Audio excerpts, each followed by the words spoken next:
네, 이번에는 2019년도 서울시 9급 통신이론 문제를 풀어보도록 하겠습니다. 1번 문제는 델타 함수의 성질에 대한 것을 묻고 있는데요. 델타 함수란 것은 델타 t에 대해서 쓰면 델타 t란 것은 정의를 보면은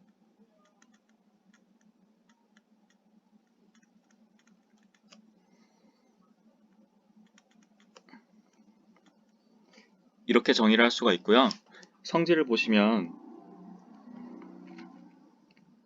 t가 0인 경우 델타 t는 무한대이고 t가 0이 아닌 경우 델타 t는 0입니다. 그림으로 보시면 이걸 t라고 하고 요거를 크기라 봤을 때 0인 지점에서 이렇게 표시를 합니다. 화살표로요. 그리고 이 델타 t 앞에 있는 개수를 이렇게 써주고 표현합니다. 그래서 이것을 스트렝스라고 부릅니다. 절대 델타 합의 크기라고 하진 않고요. 스트렝스라고 봐야 됩니다. 자, 이제 우리 중요한 특징을 하나 볼 수가 있는데 3번 보기 같은 경우를 한번 볼게요. 이 문제 보기가 이 답이 맞는지 한번 확인을 해보도록 하기 위해서 실제 한번 풀어보도록 하겠습니다.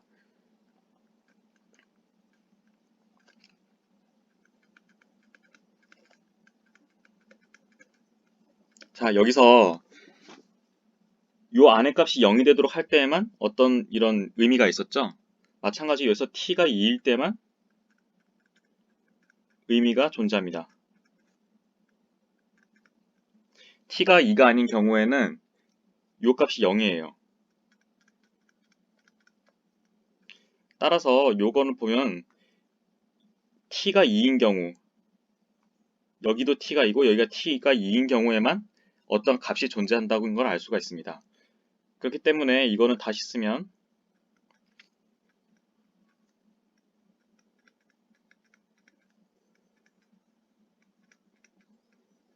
이거랑 같죠? 왜냐면 어차피 t가 2가 아닐 경우에는 다 0이니까 이 xt라는 값 대신에 x2를 집어넣어도 똑같거든요. 그러면 요 x2라는 값은 상수니까 요 위쪽의 성질에 따르면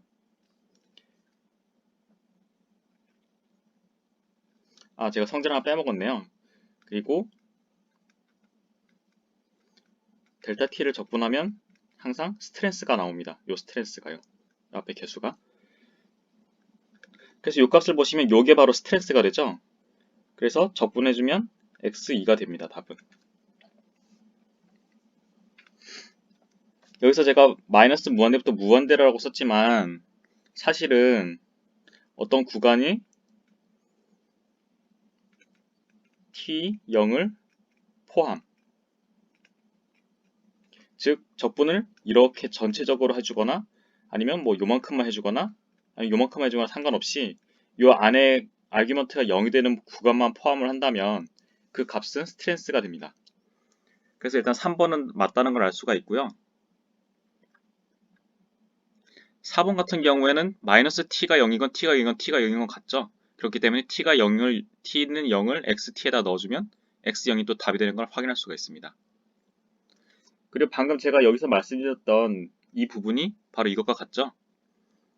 t가 2가 아닌 경우에는 어차피 델타 t-2가 0이기 때문에 t 자리에다가 2를 집어넣어도 똑같습니다. 그럼 남은 건 답은 1번이죠. 상식적으로 생각해봐도 이거는 약간 선형성과 비슷해 보이는데 이거는 전혀 선형적이지 않아 보입니다. 그렇기 때문에 답은 1번입니다. 넘어가겠습니다. 자, 2번 문제입니다. 우리가 삼각함수, 이 나와 있는 삼각신호를 직접 풀이 변환하지 않고 어떻게 하면 삼각함수를 만들 수 있는지 생각해가지고 문제를 풀어보도록 할게요. 먼저 알아두시면 좋은 거는 어떤 사각함수 타분의 t라는 것은 이렇게 놓고 봤을 때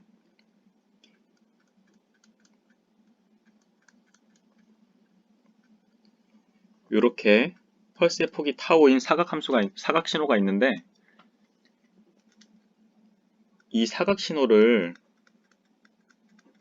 컨볼루션 하면 삼각 신호가 된다는 거예요. 왜 그러냐면은 요 옆에서 이렇게 사각파를 똑같이 이렇게 컨볼루션 해가면서 점점 이렇게 곱해가면은 요 순간은 0이죠. 조금씩 옆으로 옮겨가면 넓이가 조금씩 넓어져요.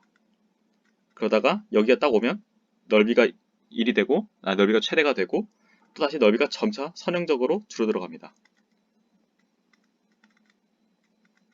그래서 이 삼각 신호는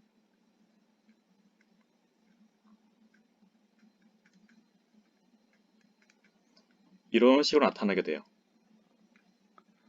넓이가 처음에 여기 있던 0이다가 점점 조금씩 늘어났다가 넓이가 최대가 되었다가 넓이가 다시 줄어드는 거죠. 그래서 이 관계는 잘 알아두시면 굉장히 유용할 것 같고요. 자, 그러면은 우리가 보시면 요거를 후레이 변환을 해볼게요. 시간형에서 컨볼루션 된 거 후레이 변환을 하면은 제곱이 되죠? 아니, 제곱이 아니고 곱셈이 되죠? 자, 그러면 이제 우리가 필요한 거는 요 사각함수를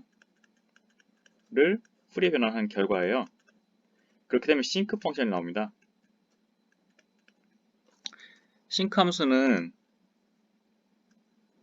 사인을 t로 나눈 거라 볼 수 있는데요. 뭐 이런 식으로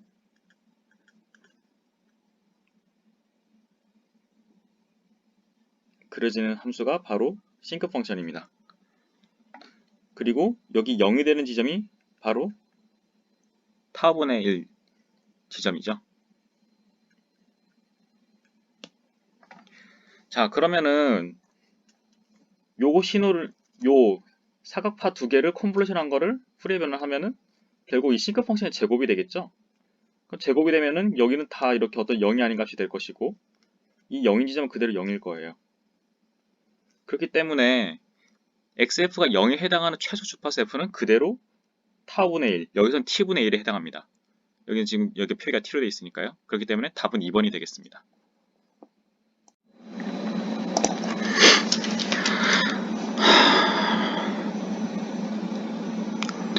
자, 이제 보시면 수신 신호 전력이 기지국과 측정 장비 사이 거리의 제곱에 반비례한대요.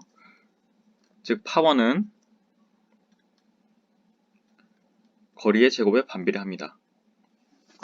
죄송합니다. 자, 기지국이 1m 떨어진 지점에 측정한 수신 신호 전력이 30dBm이래요. 그러면 30dBm은 10 로그 1mW의 파워 계산을 하면은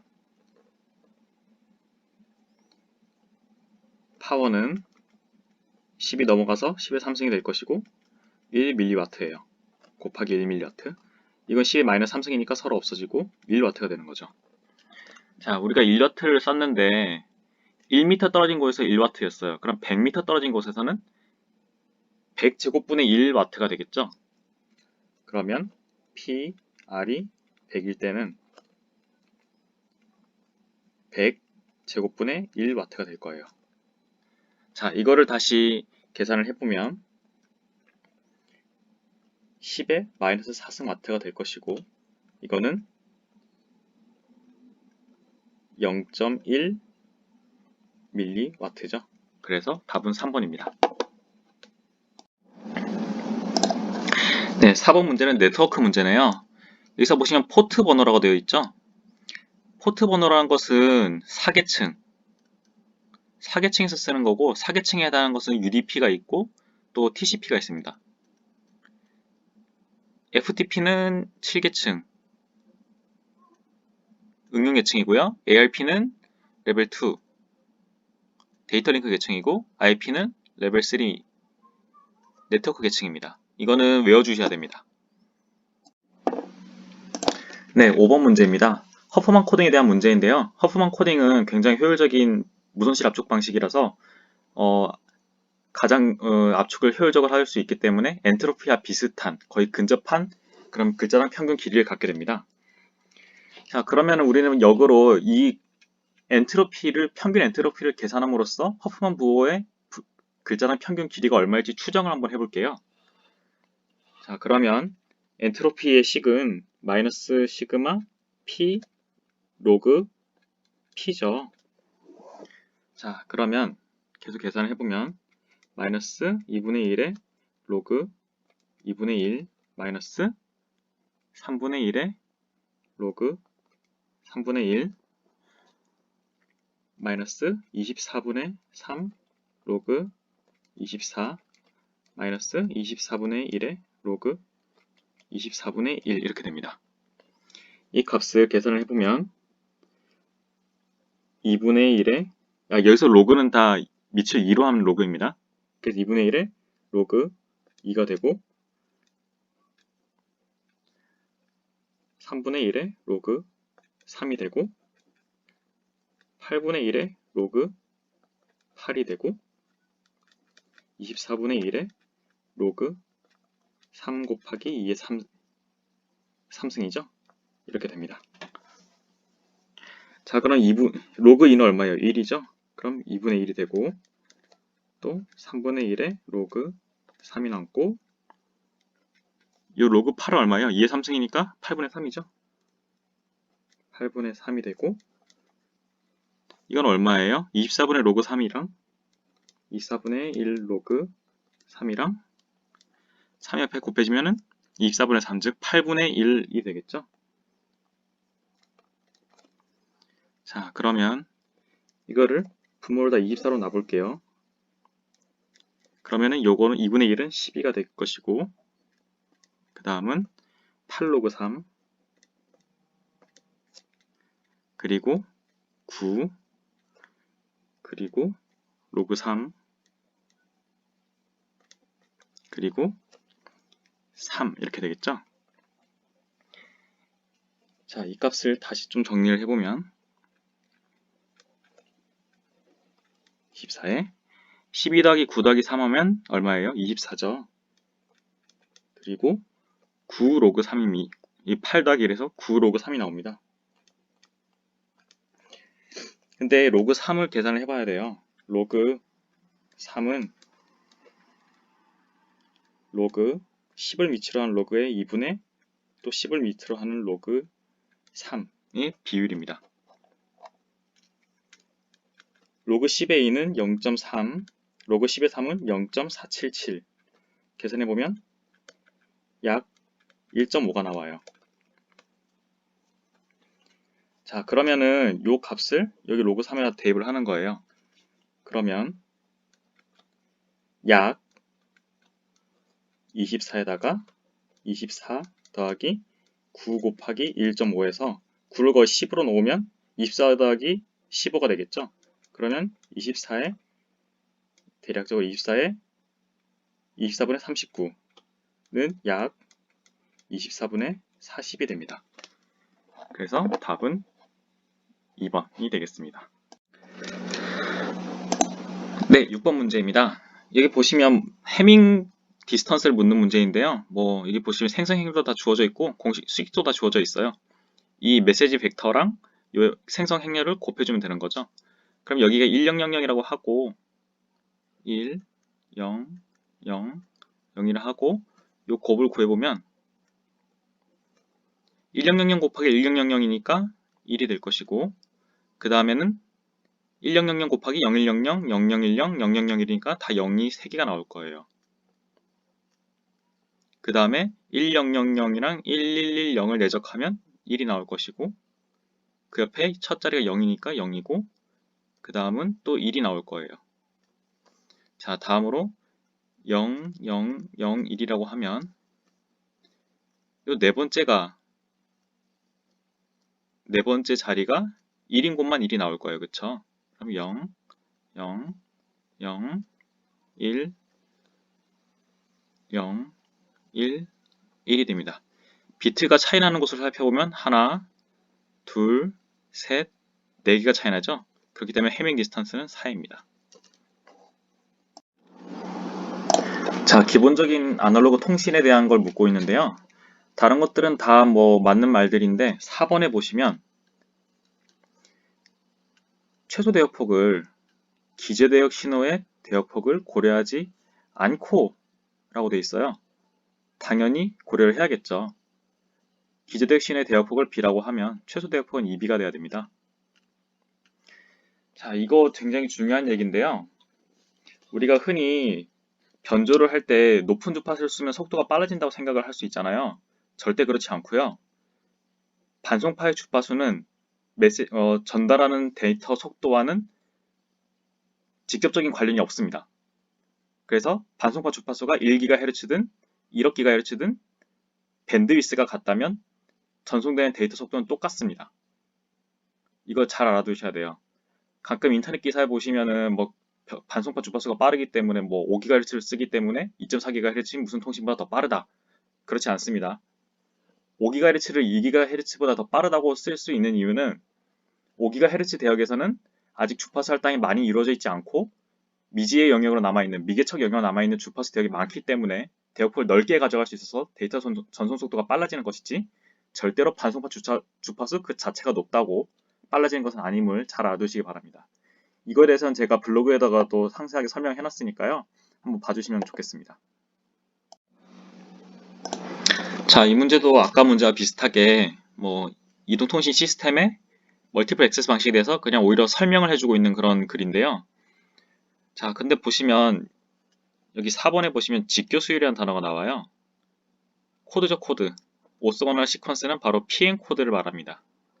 PN 코드란 자기 자신과의 상관성은 아주 높고 타 신호와의 상관성은 0인 그런 직교하는 직교하는 수열을 말하죠. 그렇기 때문에 직교 수열을 쓰는 MA는 CDMA임을 잘 알아두시기 바라겠습니다.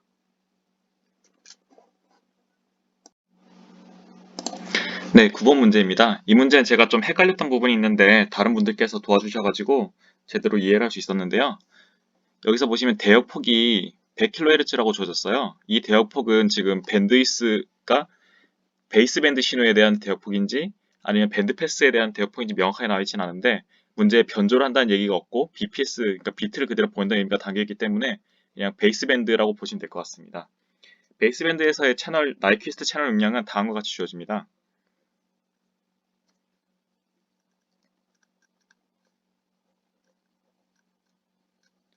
자, 이렇게 주어지는데 여기서 W는 밴드위스고 C는 채널 전송 용량을 말하죠.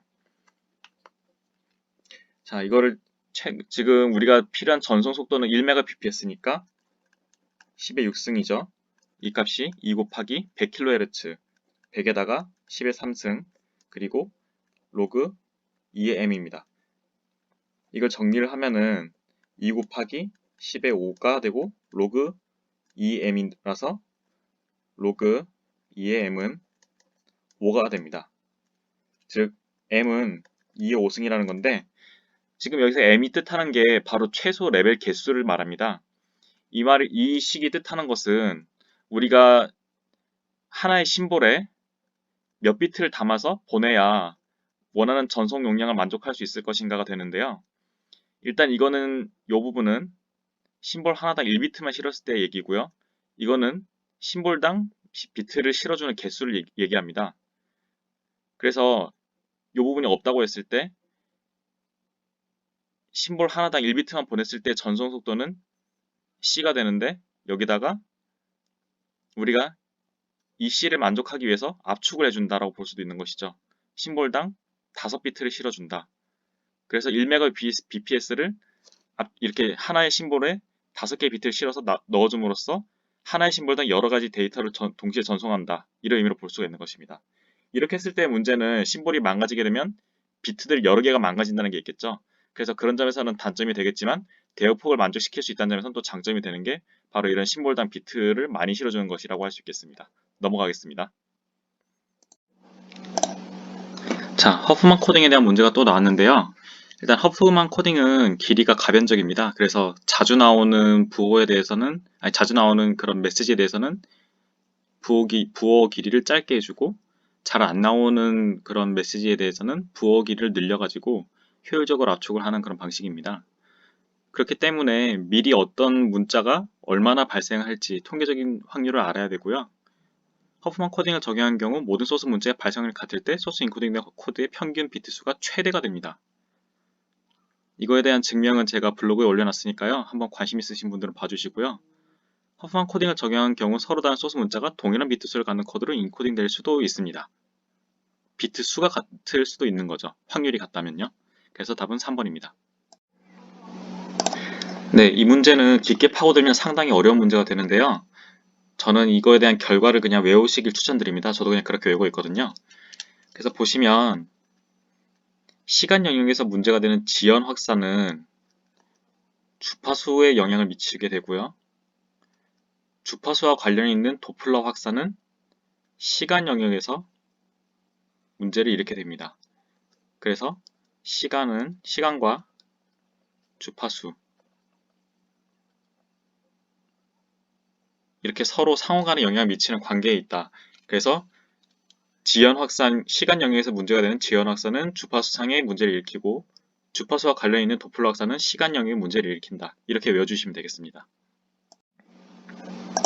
네, 12번, 13번 문제인데요. 사실 이 문제들은 각 이동통신 방식의 뭐 특징이랄까? 그런 것들에 대해서 알고 있냐를 묻는 거기 때문에 제가 해설드릴 내용이 없습니다. 그래서 두 개 다 정답은 2번임을 알려드리고 이것들은 암기를 해주실 필요가 있다고 생각을 하는데요. 다만 특히 조금 더 주의를 해서 보셔야 될 거는 5G에 대한 얘기죠. 5G의 eMBB, URLLC, mMTC 이것들은 다 5G 특성이 맞고요. 이 중에 해당하지 않는 게 바로 IoT인데 IoT는 5G에서만 정의된다기보다는 뭔가 좀 더 넓은 개념이라서 5G 이동통신에도 IoT 개념이 없는 건 아니지만 IoT가 5G 시나리오다라고 보는 건 약간 무리가 있는 것 같습니다.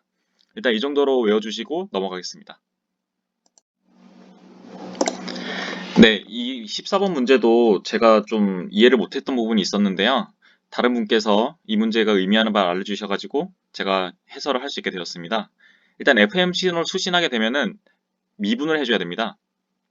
미분을 함으로써 코사인 안에 들어있는 아규먼트를 꺼내서 이 주파수에 대해서 미분을 함으로써 그 메시지 성분을 뽑아낼 수 있게 되는 것이죠. 메시지 성분을 이렇게 미분을 해줌으로써 뽑아낼 수가 있게 됩니다. 그래서 미분을 해줘야 되고요. 그 다음에 이거는 프리 엠퍼시스 필터에 의해서 고대역의 신호가 증폭이 되어 있기 때문에 그걸 원래 신호로 만들어주기 위해서 저대역 통과 필터가 필요하게 됩니다. 프리 엠퍼시스에서 고주파 대역을 강조해준 이유는 이런 고주파 잡음이 많이 생기기 때문인데요. 그것을 다시 원래 신호로 복원하기 위해서 역과정인 저대역 통과 필터에 통과시켜준다고 생각하시면 되겠습니다. 그래서 메시지 필터를 이렇게 LPF에 통과시켜서 메시지로 보관해낸다 라고 생각해 주시면 되겠습니다. 넘어가겠습니다. 네, 15번 문제입니다. 백색 잡음에 대한 설명으로 가장 옳지 않은 것은 묻고 있는데요. 일단 자기상관함수란 것은 Rx 타우는 x에 대한 자기상관함수인데 내적을 한다는 뜻인데요. xt에다가 자기 자신의 타우만큼 딜레이 시킨 신호를 내적을 했을 때 값이 얼마냐 하는 게 바로 자기상관함수죠. 이게 그런데 만약에 xt가 노이즈인 경우엔 이 nt는 어떤 노멀 디스트리뷰션, 그러니까 정규분포를 따르죠. 그렇기 때문에 무작위적입니다. 그래서 여기서의 값이랑 여기서의 값이 굉장히 무작위적으로 달라요. 그래서 상관도가 없다. 그래서 이거는 0입니다. 타우가 0이 아닌 경우에. 그리고 타우가 0인 경우엔 어떤 델타 함수로 나타나요. 그러니까 타우가 0일 때 굉장히 상관도가 높다라는 말이 되겠죠. 자, 그리고 위너-킨친 정리에 따르면 이걸 프리 변환하면은 전력 스펙트럼 밀도가 되는데요. 이거는 일정한 값, 2분의 n0라는 일정한 값이 나타나게 됩니다. 이 말은 우리가 주파수 대역을 이렇게 스펙트럼을 봤을 때 이게 에너지이면 이런 식으로 쭉 일정하게 나타난다는 거죠. 에너지가. 아니, 전력 밀도가요. 그래서 전력 밀도 스펙트럼의 단위는 전력 밀도니까 주파수 밀도를 나타내니까 헤르츠로 나눠주는 게 맞고요. 위쪽의 분자의 단위는 와트가 되는 게 맞습니다. 그리고 이 값을 다 적분하면 무한대가 나오겠죠. 마이너스 무한대부터 무한대까지 적분하니까. 그래서 2번도 맞고요. 가시광선 대역에서만 전자기파 성분이 존재한다. 그렇지 않죠. 가시광선 대역이 뭐 이 정도라고 하면은 여기에만 성분이 있는 게 아니고 바깥쪽에도 다 성분이 존재하고 있습니다. 그래서 답은 4번이 되겠습니다. 네, TCP에 대한 문제인데요. 제가 이걸 해설을 블로그엔 잘못 써놨던 부분이 있더라고요. 혼잡 회피 상태에서는 혼잡 윈도우를 지수적으로 키워서 혼잡에 대비한다를 지수적으로 윈도우를 키우는 게 아니라고 써놨는데, 제가 좀 더 생각을 해봤더니 혼잡 윈도우를 줄이게 되면은 같은 양의 데이터를 보내기 위해서 더 많은 패킷이 전송돼야 되기 때문에 오히려 혼잡이 더 생길 가능성이 있습니다. 그래서 지수적으로 키우는 건의 틀린 점은, 키우는 건 맞는데 지수적이 아니고 선형적으로 라고 되어 있더라고요. 인터넷 찾아보니까. 그래서 이거는 그냥 단순하게 지식을 쌓는 그런 차원으로 TCP에 대해서 한번 검색을 인터넷에 해보시고 이런 여러 가지 설명들에 대해서 공부를 해두시는 걸 권장드리겠습니다. 넘어가겠습니다. 네, 다음으로 17번 문제는 IP에 대한 이해를 묻고 있는데요. 여기 보시면 28이란 거는 전체 32비트 중에 앞자리 28비트가 네트워크 주소고 뒤쪽에 4비트가 호스트 주소를 가리킨다고 합니다. 자, 그러면은 여기가 8비트, 여기가 8비트, 8비트, 8비트이기 때문에 여기는 그대로 가고 여기에 앞에 4자리와 뒤에 4자리 이렇게 끊어서 생각해보면 되겠죠. 그렇기 때문에 앞에 197, 213, 45는 더 이상 건드리지 않고 235만 생각을 해보겠습니다. 235를 이진수로 바꿔보면 235는 1110, 1011이래요. 111이래요. 죄송합니다. 1110, 1011이라고 합니다. 이 중에 앞에 4비트만 서브넷 마스크를 씌워보면 1111, 0000으로 엔드 연산하게 되겠죠. 그러면 이 뒷자리는 다 뭐 0이 될 것이고 여기는 1110만 남겠죠. 자, 그러면 1110, 0000을 10진수로 바꿔보면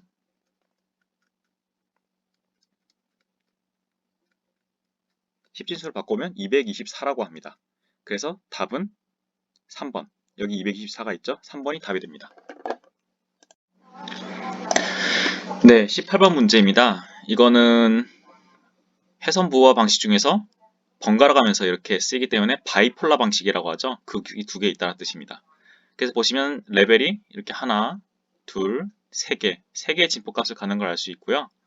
플러스 값과 마이너스 값이 번갈아 나오고 있죠. 1이 나올 때마다 한 번은 플러스였다가 한 번은 마이너스, 플러스, 마이너스가 나오고 있습니다.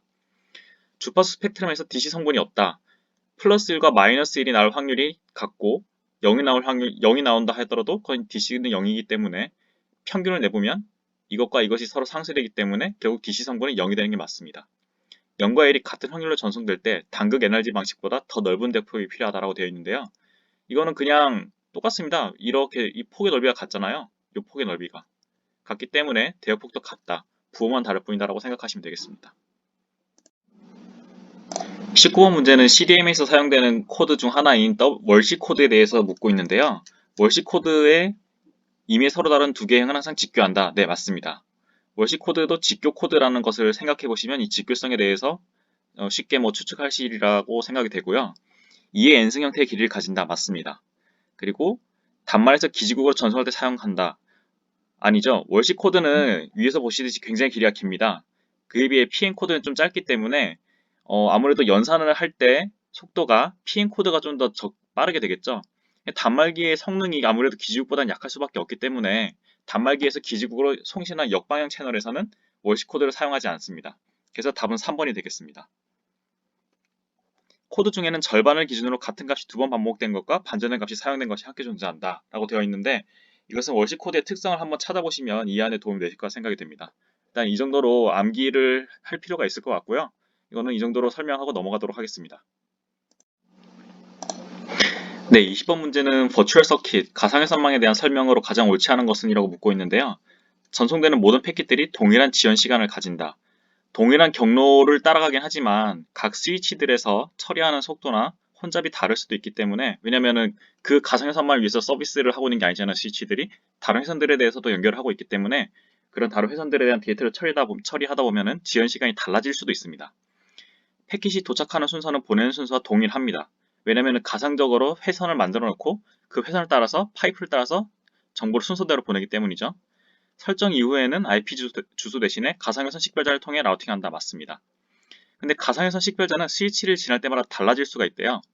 솔직히 말해서 저는 이 부분을 정확하게 이해는 하지 못해서 인터넷에서 찾아봤는데 명확하게 나와 있는 거는 잘 없는 것 같아요.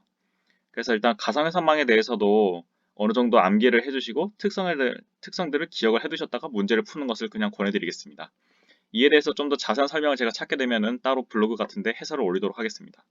이상으로 2019년도 서울시 9급 통신공학 문제 해설을 마치겠습니다. 감사합니다.